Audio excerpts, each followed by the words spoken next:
নামকা ওয়াস্তের meeting করার মধ্য দিয়ে এখন নতুন করে ষড়যন্ত্র করছে কিভাবে প্রেসিডেন্টের অধীনে নতুন করে একটা অন্তর্বর্তীকালীন সরকার করা যায়। আপনারা জানেন এই প্রেসিডেন্ট হচ্ছে হাসিনার আর একটা গোলাম কুকুর। এক কুকুরের বাচ্চা দিয়ে আর এক কুকুরকে স্বাধীন করা যাবে না। আমরা যখন কুকুরকে দেশ ছাড়া করেছি, কুকুরের বংশ সহ উৎখাত করে দেশ ছাড়া করব।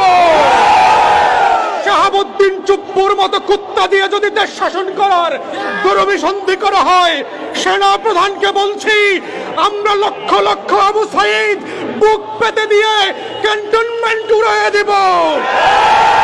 বাংলাদেশ নিয়ে কোনো ষড়যন্ত্র করবেন না। ষড়যন্ত্রের যে লাশ পড়েছে, গত 2 মাসে বাংলাদেশের হাজার হাজার শহীদরা আবু সাইদের মুগ্ধরা জীবন দিয়েছে। আমরা পরিষ্কার করে বলতে চাই, এই জীবনের বিনিময়ে যেই দিল্লির দাসত্ব থেকে বাংলাদেশকে আজকে আগস্ট মাসে শোককে 16ই ডিসেম্বরের বিজয়ের মাসে পরিণত করেছে, এটা ভুলতে দেওয়া যাবে না। আমাদের জাতীয় ডিসেম্বর মাস হচ্ছে এখন আগস্ট মাস। নতুন করে আগস্ট মাসে এখন থেকে আর কেউ শোক চালু করবে না, কোনো কাপড় পরা হবে না।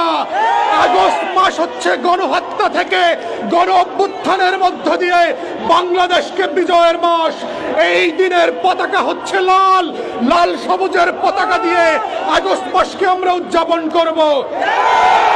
তাই বাংলাদেশের সেনা প্রধান থেকে শুরু করে সশস্ত্র বাহিনী যারা আছে, পুলিশ, র্যাব, আর্মির যারা বাহিনী আছে, দিল্লির সেবাদাস বুদ্ধিজীবীরা মিলে বাংলাদেশের এই ঐতিহাসিক বাংলা বসন্তকে হাইজ্যাক করবার যে ষড়যন্ত্র করছে, আমরা দেশবাসীকে বলবো সতর্ক থাকবেন, মাঠ ছাড়া যাবে না।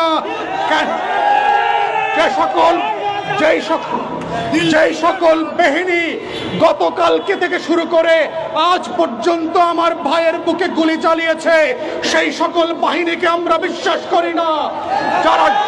যারা বাংলাদেশে গত 2 মাস থেকে গণহত্যা করেছে, যেই প্রজাতন্ত্রের কর্মচারীরা আমাদের টাকায় অস্ত্র কিনে, বুলেট কিনে আমাদের হাজার হাজার মানুষকে গুম খুন করেছে, সেই সেনা প্রধানের হুকুমে বাংলাদেশ চলতে পারে না, পারবে না।